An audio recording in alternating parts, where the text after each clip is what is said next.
Welcome back to Triveni వంటిల్లు. ఈరోజైతే Sunday special మా ఇంట్లో చికెన్ అండి.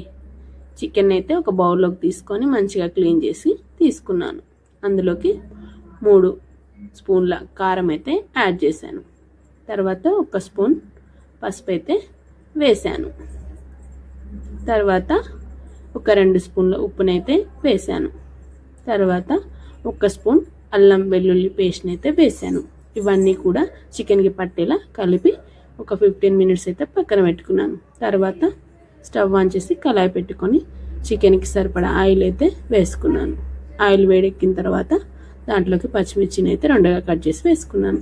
తర్వాత ఆనియన్స్ కూడా చిన్న ముక్కలుగా కట్ చేసి వేసుకున్నాను. అవి మగ్గడం కోసం కలుపుతూ మధ్య మధ్యలో మూత అయితే పెట్టేసుకోవాలి. తర్వాత అందులోకి కొంచెం పుదీనా అలాగే కొంచెం కొత్తిమీర కూడా వేసుకొని మంచిగా ఆయిల్లో మగ్గేలాగా కలిపి మూతనైతే పెట్టుకుందాం. తర్వాత అయితే మనము అన్నీ పట్టించిన చికెన్ అయితే అందులోకి వేసుకుందాం. ఆ మిశ్రమం అంతా కూడా చికెన్కి పట్టేలాగా కలిపి మూత పెట్టేసుకొని చికెన్ మంచిగా ఉడికేలాగా మధ్య మధ్యలో మూతను తీస్తూ మంచిగా కలుపుతూ ఉడికించుకుందాం. తర్వాత ఒక 70% ఉడికిన తర్వాత అయితే మనం ఒక 2 టమాటాలు తీసుకొని చిన్న ముక్కలుగా కట్ చేసుకొని వేసుకుందాం. మొత్తం టమాటా ముక్కలు చికెన్ మంచిగా ఉడికిన తర్వాత అయితే ఒక గ్లాస్ వాటర్ తీసుకొని పులుసు కోసం వాటర్ చికెన్లో పోసుకుందాం. తర్వాత పులుసు అయితే రెడీ అయిపోతుంది.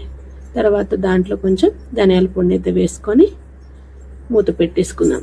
తర్వాత కొంచెంగా కొత్తిమీర పుదీనా వేసుకొని స్టవ్ అయితే బంద్ చేసుకుందాం. ఫైనల్గా చికెన్ అయితే రెడీ అయిపోయింది.